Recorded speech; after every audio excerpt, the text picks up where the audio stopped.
Jarred Kelenic is off to about the worst possible start you could be in spring training. I mean, the guy has 3 hits and 42 at-bats, 0.71 batting average, 0 extra base hits. And we're already talking, I've already seen people talk about him starting the year in AAA with Adam Duvall getting everyday starts. Now, I don't necessarily think that's the most ridiculous thing because there maybe is a 5 to 10% chance that Kevin Seitzer's looking at him and says, hey, man, for your confidence, let's start you out there. There's also a 90% chance that they think that's going to ruin his confidence and sending a guy down to AAA that you just acquired, just told was going to be the starting left fielder permanently before you got Adam Duvall, a little more than a month ago. You said he was going to be the permanent starter, immediately relegating him to a AAA role after a bad spring training. Not exactly what I would do. I'm not nearly as worried as most people are about this guy. I do not put any weight into spring training stats. I know he is working on certain things, lowering his hands to be specific. It's something that the Braves have had.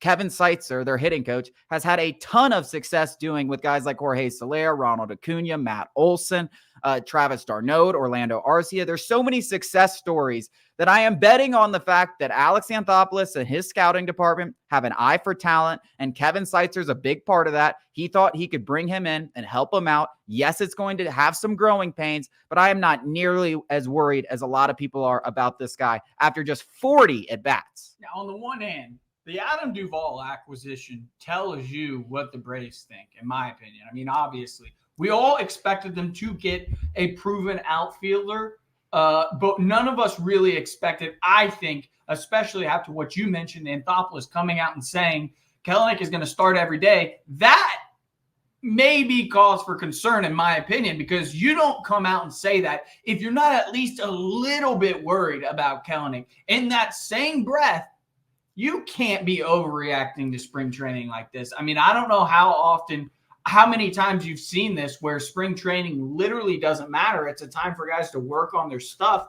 because games do not matter at all. And you obviously know for a guy who was once a highly touted prospect is working on stuff with a new club. Like that is the most obvious thing ever. So I get both sides of it.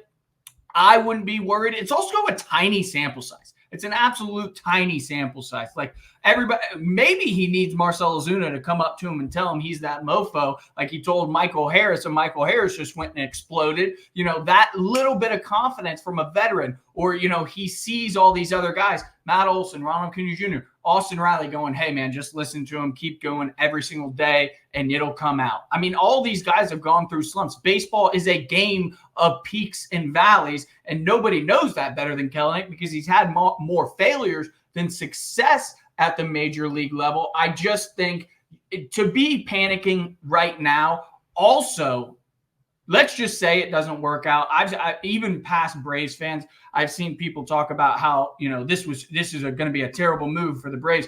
The Braves pretty much gave up nothing more than money. And at this point, the Braves have money to burn with the battery. Money to burn. So it doesn't matter. This is a very low-risk move, even if it doesn't work out. That's crazy. From, like, respected national pundits who, like, are like, well, this is really concerning. It's not concerning. Worst-case scenario, he stinks. Adam Duvall's your everyday starter. Boom. Who cares?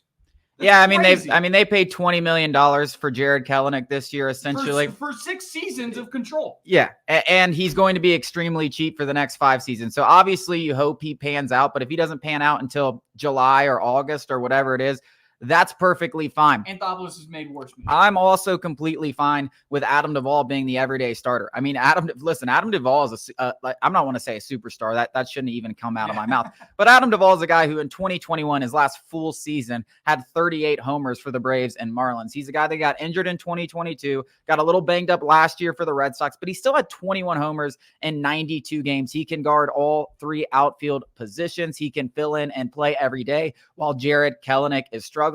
I don't view this as a thing, but I think you bring up a good point when you talk about Austin Riley, Orlando Arcia, Travis d'Arnaud, all these guys, even Matt Olson in his first year here, had some struggles, had some growing pains, and it was a lot more than 40 at-bats. It was a lot more than 40 at-bats. We watched Austin Riley struggle for a year and a half, a COVID year, and then another year, essentially, before he really became the Austin Riley who's now a perennial MVP candidate. So yeah, it's probably going to take a little bit of time. Everyone kind of works at their own pace. It takes time to figure these things out. Maybe it's months. Maybe he starts the season hotter than Hades. Like, who the hell really knows? But I can guarantee you 40 at bat sample size is not something that you should be freaking out about when he's working on all these things in spring training. And just for an example, I was watching this Philly guy that comes up on my TikTok page. I absolutely love him. I think his name's Brody or something. He's great personality. I hate the Phillies, but I love him. Bryce Harper has had like 30 at-bats this spring, has 1 extra base hit, 0 home runs. Is anybody really worried about Bryce Harper? It's funny because this guy was actually painting a picture. Maybe we should be. But I'm here to tell you, you shouldn't worry about Bryce Harper. And I'm not saying Jarred Kelenic is Bryce Harper, but it's just the fact that guys struggle. People are working on things in spring training. Maybe it's injuries. Maybe it's adjustments in the swing like we have with Kelenic. But let's at least see him play a month in the season before we start talking about sending him to AAA. I'll go even further than that and kind of relate it back to what Marcell Ozuna was doing last year. Even off of 2 very piss-poor seasons, everybody was like, DFA Ozuna, especially with the off-the-field stuff. The fact of the matter is this Braves lineup is okay with 1-0 in the lineup. It's perfectly okay. We were winning at a crazy rate, and people were talking about Ozuna with I think he had a .063 or something batting average during that time, something crazy, and people were like, we need a DFA and we can't have this. Yes, we can. We're that good. It's okay. I'm talking the first month of the season, the second month of the season. I still don't care if Kelenic is struggling. Now, we get to the summer, totally different conversation. But you guys are crazy to be exaggerating this much in spring training.